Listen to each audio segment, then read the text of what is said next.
The Mastering Local Marketing podcast helps local small business owners like you understand what it takes to successfully market your business and drive new customers through your doors. We provide actionable insights, interview leading experts and business owners in various industries, as well as provide tips and tricks we've uncovered over the last 25 years in the field. Whether you're starting your business or you've been at it for decades, let us provide you with the education and resources you need to grow your customer base. It's time to start mastering your local marketing. Here's your host, Matt Hansen. Feeling good, Jim? Stephen Dimitri Giorgio. That's Cat Stevens' original name. And then he was Cat Stevens. Yeah. And then he was Yusuf Islam after converting to Islam in 1977. Gotcha. So he's had 3 names. And that's not what we're going to talk about today here on Mastering Local Marketing Podcast, episode 53. We're going to talk about email playbook. And I'm so glad that we are, Matt Hansen. So, funny enough, everyone always comes to me and the first thing they talk about is social, right? The second thing everyone comes to me is, my email needs help. And over and over and over again, I talk with people in regard to the topics that we're going to touch on today. And I just thought, well, let's just dedicate an episode. It's summer. I'm on vacation this week. I'm relaxed again. So let's talk about some email. So just so you guys know the context, Matt Hansen is a digital marketing professor. And he has a lot of clients privately. And I own a radio and TV little network here. And we have, until this summer, never built a marketing department. And we are doing that right now. And one of the things that is very troublesome is how to start up an email system. Mm-hmm. I mean, we have thousands of emails from customers, former customers, fans, subscribers, all sorts of different emails that come to us, not to mention people who've signed up through the website, and we have never used them. Yeah. The key to this, in my mind, is a first email. What should it be? Yeah, the first email, well, let's go back 1 second, right? So most people, when they think of email, is I'm just going to send discounts, and I'm going to send sales, and I'm going to send all of this promotional content. And the problem with doing that is, you probably get 1 million emails every single day. I know one of my accounts must have been in some data breach recently because I'm getting a plethora of promotional emails coming into one email account at this point. What do I do with that? I delete all of them. I don't look at them. Even the ones that are from people that I've done business with, I'm starting to delete them because there's just so many promotional type stuff coming in. So what we need to do is we need to start to look at email a little bit differently. And so what you're saying is the very first thing that we need to put out there should be something different. I have this old client of mine. I haven't worked with them in years, but they basically had thousands and thousands and thousands of emails. And every single week they would send out an email, which is fine, right? As long as there's value content in there, right? No.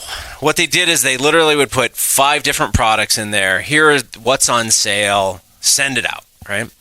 And we would watch this over and over and over again. And this was a supplement type brand that you couldn't necessarily go out there and advertise because of ad regulations and things like that.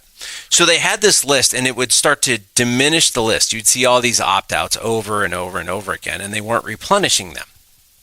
So because they were sending nothing but promotional emails, there was a constant stream of opt-outs, and that list was getting smaller and smaller every single week. Now, we had these conversations with them. We said, you've got to give some kind of new content. It doesn't always need to be sales-driven. Provide some value, those types of things, and they wouldn't listen. Okay, that's fine. They didn't listen. They're not here anymore. They're out of business. Okay, so what you're saying here is the very first email that anyone should ever get from you, they sign up for your list, they sign up for your newsletter, they sign up for something, should be a welcome email that comes directly, an autoresponder welcome email that comes back to you that says, thank you for joining. Here are the things that we are going to be sending you. Give some examples, right?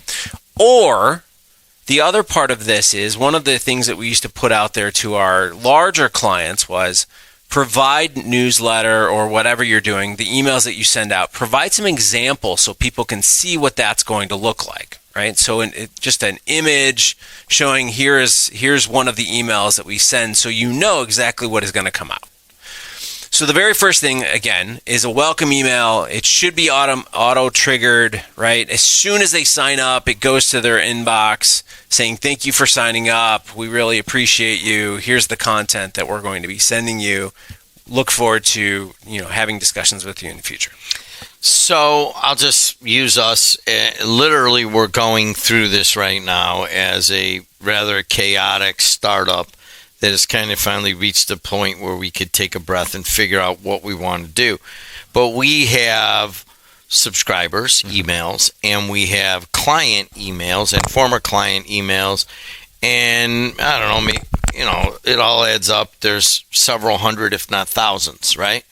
So they have not signed up for the email to get a welcome response, but I have their emails and they do business with us. They're not going to opt out. We want to send them an email just to kind of remind them, of all the advancements we've made. Right. Now, what should that look like? I mean, this is the stereotypical newsletter that you would send out. And when we use the term newsletter, a lot of people think, I've got to write all this content and all this other stuff. Not really, right? So you guys are doing a variety of new things here at the station, right? A lot of sports, a lot of new ideas. It's mostly digital streaming. Right? There's a lot of things going on behind the scenes right now that maybe the general public and even your former customers don't even know what's going on. Right? So you can literally put into a newsletter or even just small snippets of content that go out to them and say, hey, here's something that we're working on that's going to launch in, X number of time. These are the details of it. Here's what our customers are saying about it, because you sell, ad dollars and things like that. So put those types of things out there, and Jim's writing notes here. He uses this podcast as his personal consultation with me, but the idea really is just put out there what you're working on so people can see, right? It's the first conversation to say, hey, we're launching this in two months.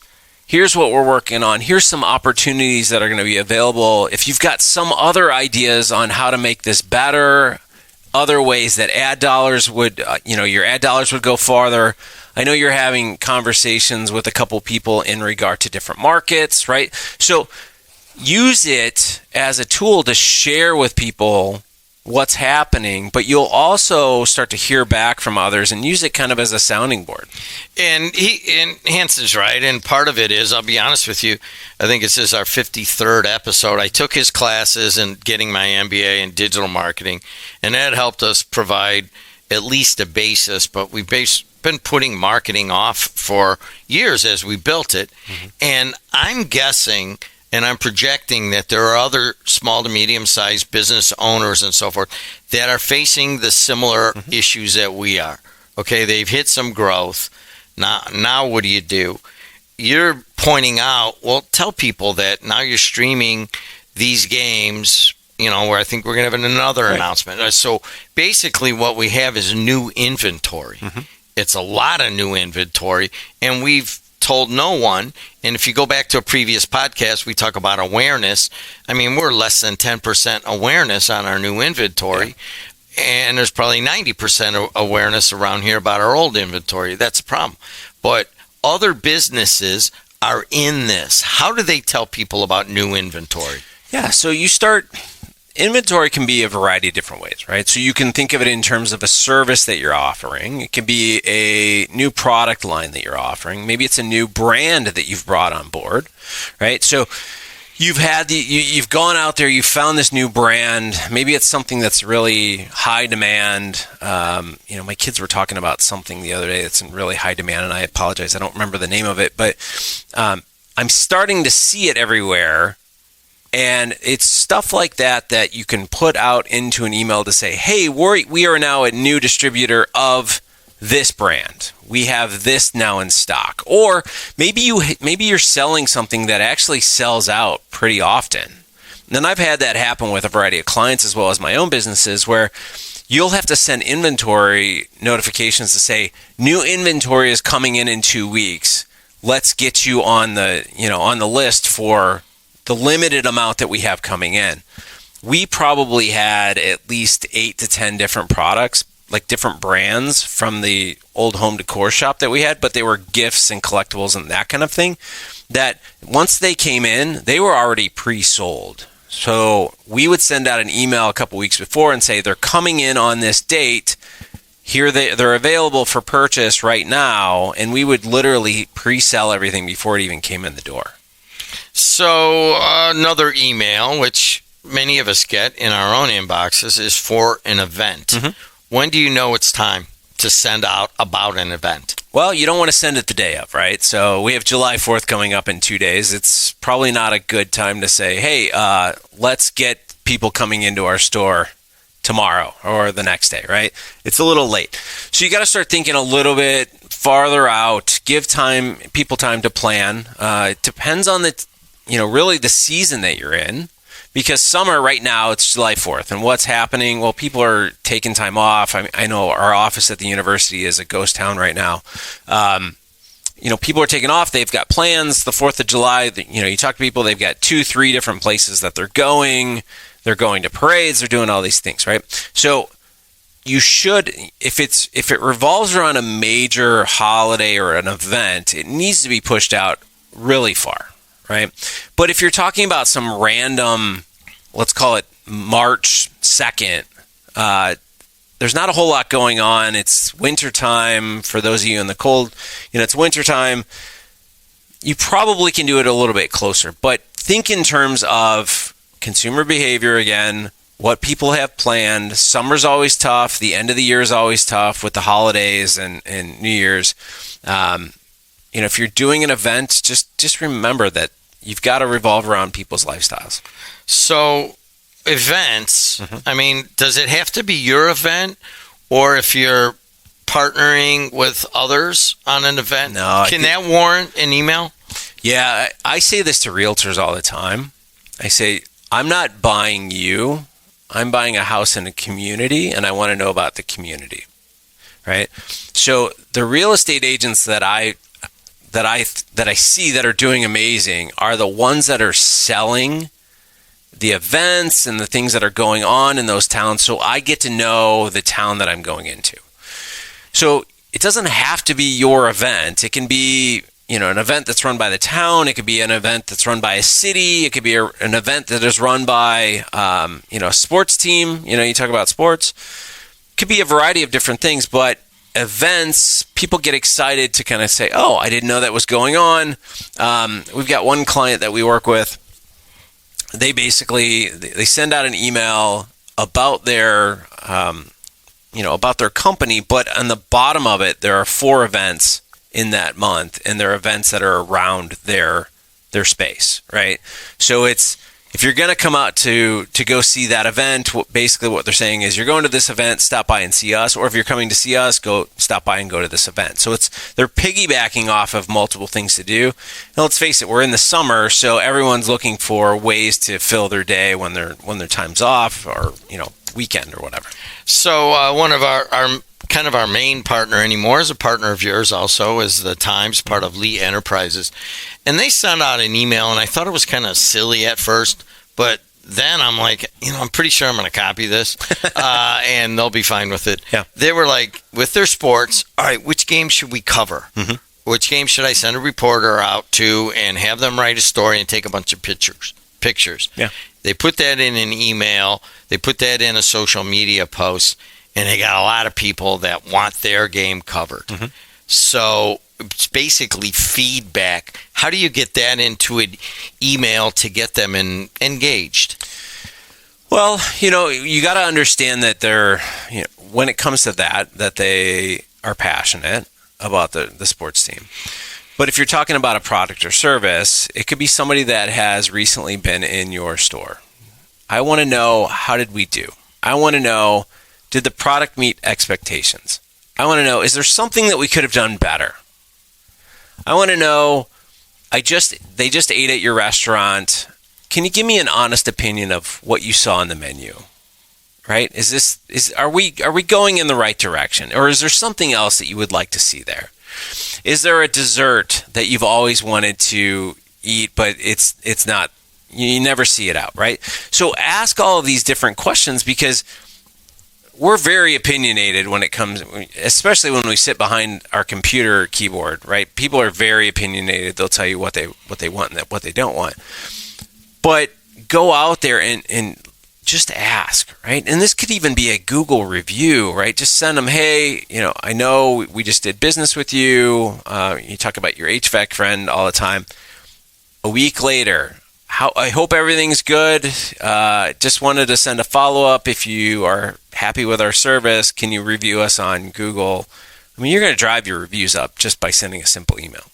And that is one of the tenets here that we'll put in the show notes, is to get some of those testimonials from other folks, and then also to ask them for a Google review. What do you mean by product advice in an email? So you could take product advice a couple different ways, but we have the products that we sell. You can get advice on how to make them better, but you can also flip it a different way. You can say, all right, you have this product, this thing that we've sold you, but have you ever used it to do this? Or let's go back to your HVAC guy. Hey, the number one thing that goes out on an HVAC system is X, and the reason for that is the fact that people don't change their filters. Make sure you change your filter every so often, and I think a lot of people think you've got to have this $50 filter that you change every month.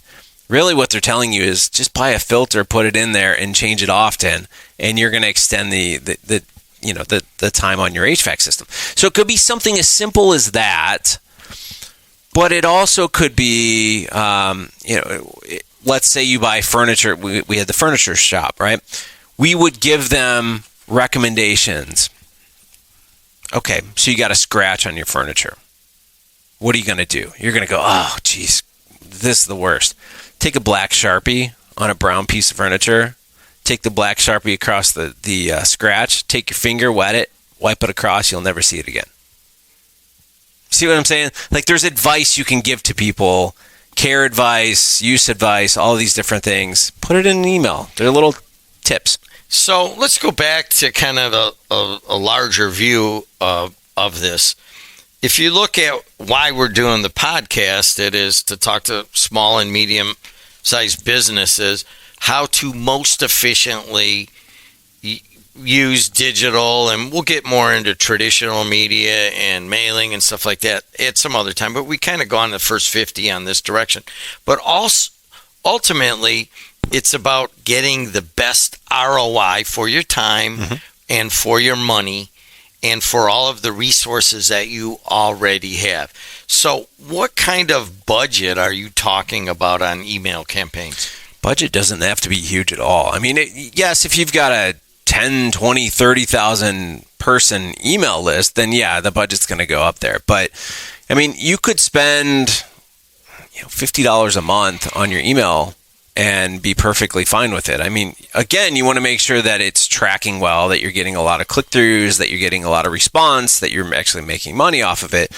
But, when you put $50 into something, you put $50 into an owned audience in email, or you put $50 into a Google paid search campaign, odds are your email is going to produce better than your paid search campaign because they already know you, right? It's that awareness factor and all of that. I mean, don't get me wrong. I've worked with $1 million budgets on email, right? But what we're dealing with here is everyone's always like, oh, I don't want to spend a fortune. You don't have to spend a fortune. It really is pretty cheap to do email. The problem isn't how expensive it is to do email in terms of monetary. It's the fact that most people, and I'm going to say this, and you probably close on this, the fact is that most people put money into email but never use it.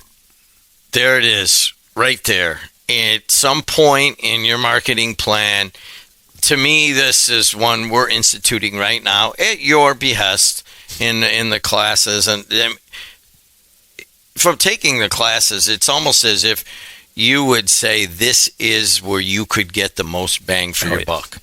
They say if you don't have an email list, you don't have a business. He's Matt Hansen. This is episode 53. Tell others. We thank you that are listening in Australia, especially. I don't know how it's spread so much there, but tell other Australians and anybody else. Let them know that we're here and we care about local businesses and about small to medium-sized business. And if you have any suggestions on what we should talk about, they should email you at... Yeah, you can reach me at matt@masteringLocalMarketing.com. Until next time, see you later. The Mastering Local Marketing podcast helps local small business owners like you understand what it takes to successfully market your business and drive new customers through your doors. We provide actionable insights, interview leading experts and business owners in various industries, as well as provide tips and tricks we've uncovered over the last 25 years in the field. Whether you're starting your business or you've been at it for decades, let us provide you with the education and resources you need to grow your customer base. It's time to start mastering your local marketing.